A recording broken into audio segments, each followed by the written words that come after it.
Hello guys, kung minsan ang pagkakadapa ay meron din namang dahilan. Pag nadapa, bumangon. Ito yung isa sa mga patunay na kahit na natukso, may chance pa rin. Katulad nitong tatlo kong ipakikita sa inyong mga nanay na sinikap magpa-enroll, mag-aral para sa kinabukasan. Sila itong mga nanay, nagkaanak, mga batang ina na nagkaroon ng mga jowa. Sila naman ay hindi iniwanan ng kanilang mga naging jowa. Suportado naman sila sa kanilang pag-aaral. Ayan, mag-aaral sila. Tatlo itong nakunan ko ng video magkasama na mag-aaral sa Alternative Learning School, ALS. Yan. O ayan, hindi pa hulihan lahat kahit may baby mag-aaral. O mag-aaral daw sila. Ayan. Oh, ayan ang baby oh. Mag-aaral ang mama. Oh. Ayun ang baby. Yun.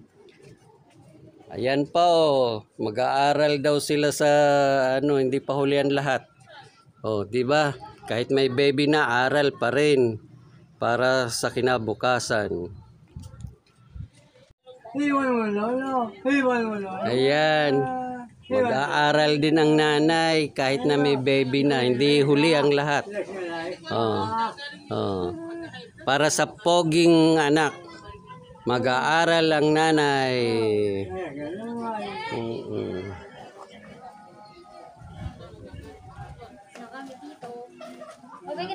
Babay lala. Babay na.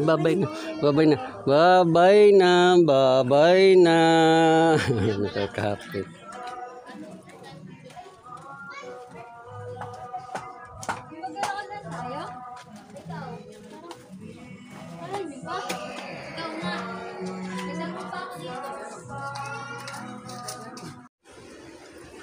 Mag-i-enroll sila na dala-dala yung kanilang mga anak.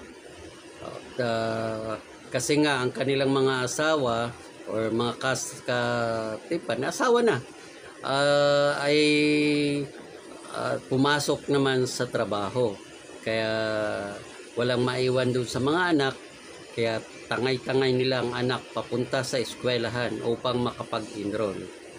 So, ito yung patunay na kahit sila ay meron ng anak, ay nais pa rin nilang makatapos sa pag-aaral. On my next mga na video ay siguro kung may chance ay interviewin natin sila.